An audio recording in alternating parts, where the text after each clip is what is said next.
வணக்கம் நண்பர்களே. தற்போது நம்ம காஃபி கொட்டை எவ்வாறு பிரிக்கப்படுகிறது மற்றும் மிளகை எவ்வாறு பிரிக்கப்படுகிறது இந்த ஃபேக்ட்ரியில் போயிட்டு நம்ம பார்க்க போகிறோம். இது வந்து கூர்க்குக்கு கீழே இருக்குது.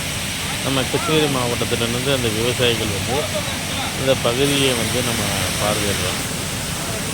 அதே மாதிரி இங்கே தேவையாக இருக்கிற நண்பர்களும் அனைத்து பேரும் இது வந்து முதல் ரக மிளகையே வந்து 700 ரூபாய்க்கு தான் கொடுத்தாங்க. இதை வந்து 5 வகையான மிளகுகள் வந்து பிரிக்கணும். முதல் ரகம், இரண்டாம் ரகம், மூன்றாம் ரகம்ன்ற மாதிரி ஒரு 4-5 ரகங்கள் வந்து பாருங்கள். இந்த சைடு பூரா எல்லாமே மிளகு தான், அதிகமாக மிளகு தான் அங்கே இப்போ பாருங்கள். மிளகு வந்து ஒரு நம்ம சைடு எப்படி நெல் வந்து எலிக்கின்ற போல் இவங்கெல்லாம் மிளகு வந்து ஃபில்டர் பண்ணி ரகங்கள் வந்து எத்தனை ரகங்கள்.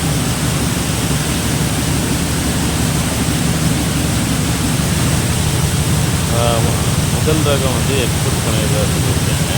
மாரி 2ஆம் ரகம், 3ஆம் ரகம் தான் இங்கே வந்து நமக்கு கடையில் இருக்கிறதா சொல்லியிருக்காங்க.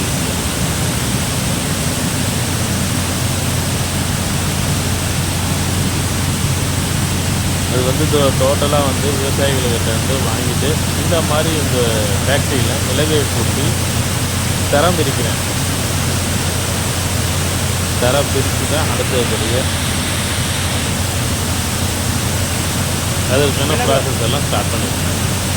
அந்த காட்சியை தான் நம்ம குவாலிட்டி பிரிக்கிறாங்க. 2-3 குவாலிட்டியாக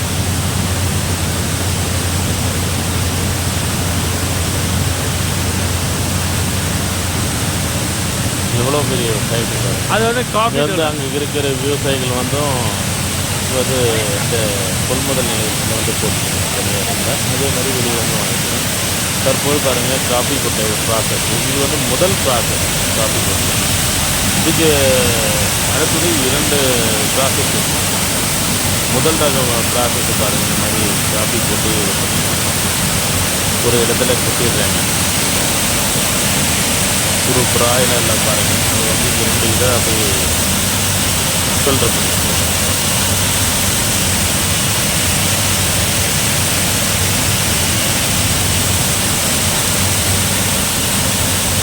இந்த காஃபி கொட்டை முதல்ல இடத்துலேயே வந்து தரம் இருக்கிறது பார்த்துட்டு நீங்கள் பார்த்து கொண்டிருக்கிறது கிருஷ்ணகிரி மாவட்டத்துடைய விவசாய சங்கத்தினுடைய வீடியோ தான் தற்போது பார்த்து கொண்டிருக்கோம்.